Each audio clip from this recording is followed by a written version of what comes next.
メンバーは船長ロックスを筆頭に若き日の白ひげビッグマムカイドウ。 Hey everyone, welcome back to the channel. Today we are diving into one of the biggest and most controversial reveals in recent One Piece history, the God Valley flashback. How Oda set it up, what the flashback truly revealed, what fans loved and what disappointed them, and finally what all of this means for the future of the story. Let's get into it.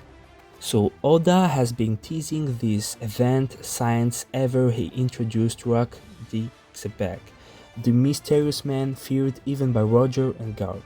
But every time we approached the truth, Marineford, Hachinosu, Garp's memories, Oda gave us only small pieces. This built massive expectations. Fans wanted answers about the Celestial Dragons, the D-Clan, Young Roger, Kaido, Garp, and the Rocks Pirates, basically the origin story of the entire world. Meanwhile, Egghead was already overflowing with tension, Saturn's arrival, Kuma's strategy, Luffy reaching a new level of danger. All of this created the perfect setup for contextual flashback. It was Oda's way of saying, to understand Egghead, you must understand what happened 38 years ago. That's the mindset we all entered the flashback with.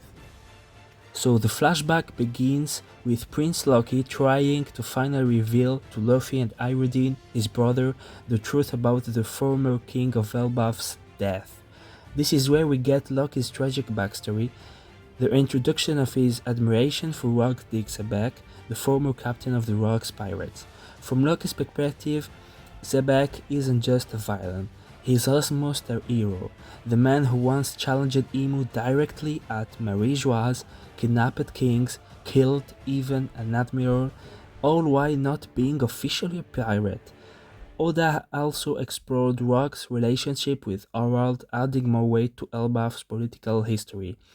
We then jump to the Royal Pirates' point of view, where we see the crew's panic over Shaki's disappearance, her kidnapping and being turned into a prize for the Tenryubito during the God Valley human hunt, set the emotional tone of the entire event. So this flashback is delivered with insane lore value. Whether people admit it or not, Oda was not holding back. Slaves treated like animals, survivor tournaments, even children hunted.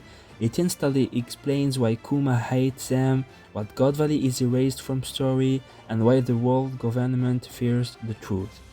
Truly one of the most hyped moments in the entire flashback was Roger and Gap teaming up against Domi reversing Xebec, pure fanservice, but fanservice done right. For the first time we saw more than silhouettes, Whitebeard, Big Mom, Kaido, Shiki, all under one captain. The general atmosphere of the flashback was pretty solid. The Rocks Pirates atmosphere with Whitebeard, Big Mom, Kaido, Shiki all under one charismatic captain. Oda didn't romanticize them, he showed a violent, unstable crew held together by fear. People don't praise this enough. What disappointed the community? Let's be honest. The fandom exploded in shambles. People wanted his ideology, the Xebec ideology, his dream, his motivations, but Oda kept him in the shadows.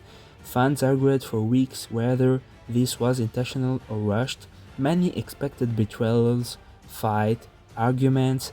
Instead we got glimpses, like we have got the Rocks Pirates all living up except a few ones. Then it shifted away. Fans who wanted the Rocks Pirates mini arc felt disappointed. I mean, God Valley isn't a war or a battle, it's like an incident in a flashback where the expectations were too high and maybe people thinking we will get a 13 chapter entire story arc, and that's why a lot of the community has been divided about. Even truth, the flashback was incredible, with Garp's moment scaring Big Mom, Newgate, and Kaido. I mean, people may have been kinda disappointed by the Roger Pirates treatment.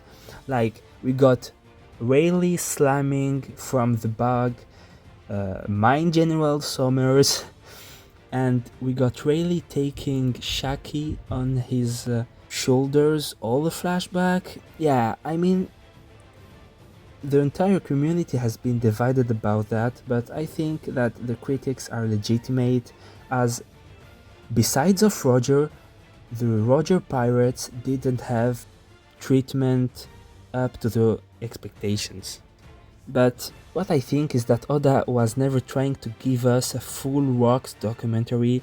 He wasn't trying to show us a complete war or a detailed battle. He was telling the origin of Kuma, Dragon, Bunny, all wrapped inside a political incident. As I said before, Good Valley is not a war, it's a catastrophic event, a puzzle with missing pieces and purpose. Oda kept Xebec mysterious because Xebec is directly tied to Emu, D-Clan, Lost Tale, the Void Century. Showing everything now would spoil the entire endgame of One Piece. It's incomplete because the true answers are coming later. Sure, next chapter might give us a closing chapter where we see Bounty's bird and the event covered up, but what to expect from the future? The flashback as a whole is far from over. Loki, Arad, and Elbaf politics still have unexplored layers. If you enjoyed this breakdown, make sure to like, subscribe, and tell me in the comments, did the God Value flashback live up to your expectations? Another time, sorry for my English, I'm not a native English speaker. Thanks for watching, and I will see you in the next one.